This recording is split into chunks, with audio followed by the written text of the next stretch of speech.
টানা 6 কার্যদিবস দর পতনে দেশের প্রধান শেয়ার বাজার ঢাকা স্টক এক্সচেঞ্জ। এ সময় ডিএসইর প্রধান সূচক কমেছে 221 পয়েন্টের বেশি। তবে মঙ্গলবার আগের দিনের চেয়ে লেনদেন বেড়েছে প্রায় 55 কোটি টাকা। গেল মাসে 5,000 পয়েন্টের মাইলফলক পার করে ঢাকা এক্সচেঞ্জের প্রধান সূচক। তবে পরে কিছুটা সংশোধন হয়। গেল 4 আগস্ট থেকে আবার টানা 6 কার্যদিবস কমতে থাকে ডিএসইএক্স। এ সময় 221 পয়েন্ট কমে প্রধান সূচক দাঁড়ায় 5,315 পয়েন্টে। মঙ্গলবার দিনের শুরুতে ইতিবাচক ছিল ঢাকার শেয়ার বাজার। প্রথম 20 মিনিটে প্রধান সূচক প্রায় 26 পয়েন্ট বাড়ে। তবে বেলা বাড়ার সঙ্গে সঙ্গে শুরু হয় সূচকের উত্থান পতন। দিন শেষে ডিএসইএক্স সূচক কমে 28.60 পয়েন্ট। সূচক কমলেও ডিএসইতে বেড়েছে লেনদেনের পরিমাণ।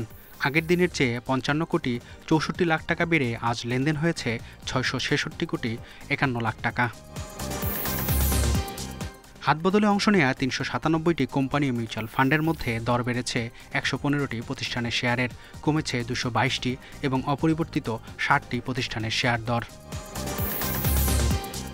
সবচেয়ে বেশি লেনদেন হওয়া প্রতিষ্ঠানের তালিকায় প্রথম ওরিয়ন ইনফিউশন, দ্বিতীয় ব্র্যাক ব্যাংক, তৃতীয় অবস্থানে বাংলাদেশ শিপিং কর্পোরেশন।